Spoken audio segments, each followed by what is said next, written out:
11 points, 4 rebounds, and hitting almost half of his threes on the year. Carries a 7-point per game average. Kawhi Leonard lays it in for the Clippers. He's averaging 12 points in his last 10 games. All of those are starts. A key number for him, 41% from above the arc. Weather Larceny, here come the Clippers back the other way, leading 7-3. Well, I remember a week ago they got 2 of those against the Clippers. They were ready for that one. Paul George is ready to finish it in transition. And a timeout for San Antonio. Tough spot to take it in there. Plenty of time to shoot, however, for the Clippers. George has it on the wing. And he connects on the 3.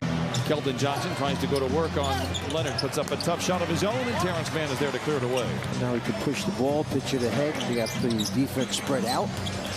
George finds a seam, glides in. Collins posting on Mann. The ball movement here for San Antonio. Wesley misses badly coming into. He's got a lot of energy. I don't know what Nicholas Batum should have done better on that job. I thought he was very good defensively. It was a wild shootout in San Antonio. 131-126 back on Friday.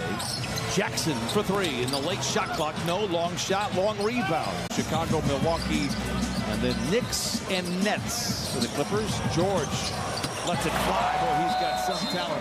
Paul George knocks it down. He's got a dozen. YPG now playing regular games, and Luke Kennard involved. I knew that his shot opportunities would go down by a substantial margin, but Reggie stayed positive throughout. He has found his range. Clippers out in front by 15, have led by as many as 16, have not trailed in this first half. George curling, catching, and connecting. Paul George with 14 on 6 of 10 shooting.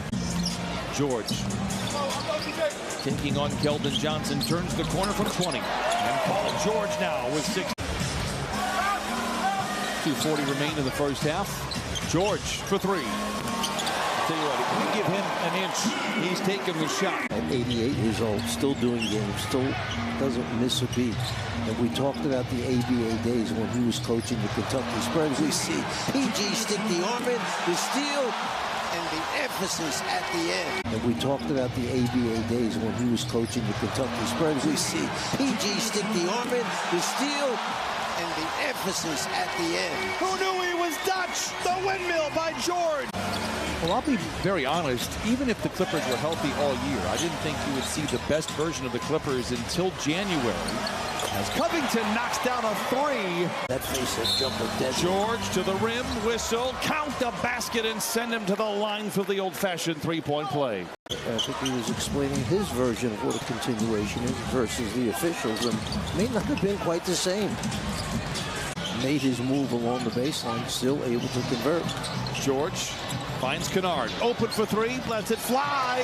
Luke Kennard knocks it down, his first 3 in what feels. The Clippers are shooting 63%. George once again spins away from his defender, back to Zoo. Look out below!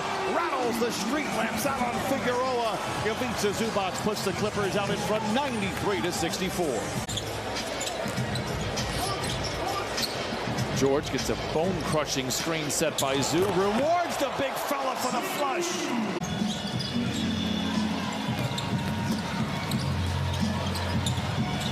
Great ball movement. Paul down, drains the triple. Coming out of that timeout to start the fourth quarter, the energy. Covington with the steal.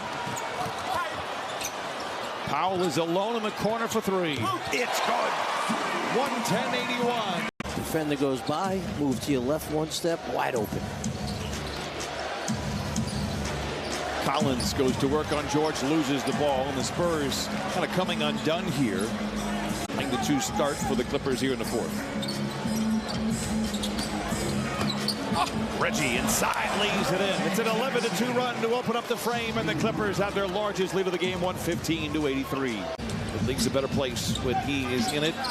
We talked about it when we were in San Antonio on Friday as George glides to the rim and lays it in. And then how about in Houston, the combination of Ralph Sampson along with Akeem Olajuwon? Not bad, right? One thing the Spurs have been great at is not necessarily finding the top guys. It's the guys later in the draft that has kind of built that dynasty.